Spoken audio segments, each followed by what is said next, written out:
ಇವತ್ತು ಎದ್ದ ಕೂಡಲೇ ಎಳ್ನೀರು ಕುಡಿತಾ ಇದ್ದೀನಿ. ಯಾಕಂದರೆ ಇವತ್ತು ತುಂಬ ಹಸಿವು ಆಗಿತ್ತು. ಹಾಗಾಗಿ ಎದ್ದ ಕೂಡಲೇ ಒಂದು ಎಳ್ನೀರು ಅಥವಾ ರಾಗಿ ಗಂಜಿ, ಡ್ರೈ ಫ್ರೂಟ್ಸ್ ಲಡ್ಡು ಏನಾದರೂ ಒಂದು ತೊಗೋತಿರ್ತೀನಿ. ಯಾಕಂದರೆ ಪ್ರೆಗ್ನೆನ್ಸಿಯಲ್ಲಿ ಇದು ಕಾಮನ್. ಹಸುವಾದಾಗ ನಾವು ಈ ಥರ ಏನಾದರೂ ತೊಗೊಲಿಲ್ಲ ಅಂದರೆ ನಾಜಿಯಾ ಜಾಸ್ತಿ ಆಗುತ್ತಾ.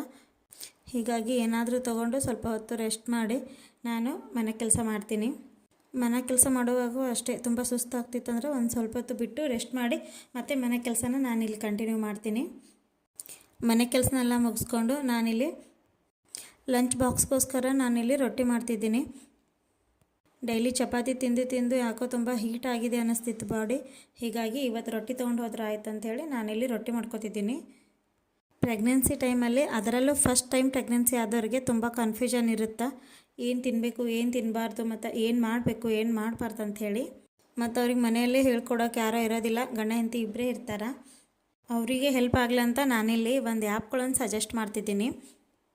ತುಂಬ ಜನ ಇದನ್ನು ಯೂಸ್ ಮಾಡ್ತಿರ್ಬೋದು ಅಂತ ಅಂದ್ಕೊಂಡಿನಿ. ಯಾರು ಯೂಸ್ ಮಾಡಲ್ಲ ಅವರಿಗೆ ಹೆಲ್ಪ್ ಆಗಲಿ ಅಂಥೇಳಿ ಹೇಳ್ತಿದ್ದೀನಿ.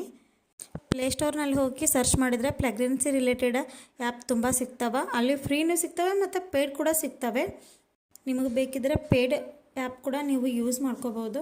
ಬಟ್ ನಾನಿಲ್ಲಿ ಫ್ರೀ ಆ್ಯಪ್ನ ಸಜೆಸ್ಟ್ ಮಾಡ್ತಿದ್ದೀನಿ. ಯಾಕಂದರೆ ಈ ಆ್ಯಪಲ್ಲಿ ಡೈಲಿ ಬಂದು ನೋಟಿಫಿಕೇಷನ್ ಅಂತ ಹೇಳ್ಕೊಡ್ತಾರೆ.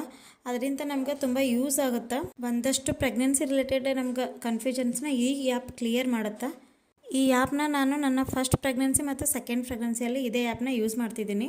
ಪ್ಲೇಸ್ಟೋರ್ನಲ್ಲಿ ಫ್ರೀಯಾಗಿ ಸಿಗುತ್ತೆ. ಮೇಲ್ಗಡೆ ಆ್ಯಪ್ನ ತೋರಿಸಿರ್ತೀನಿ.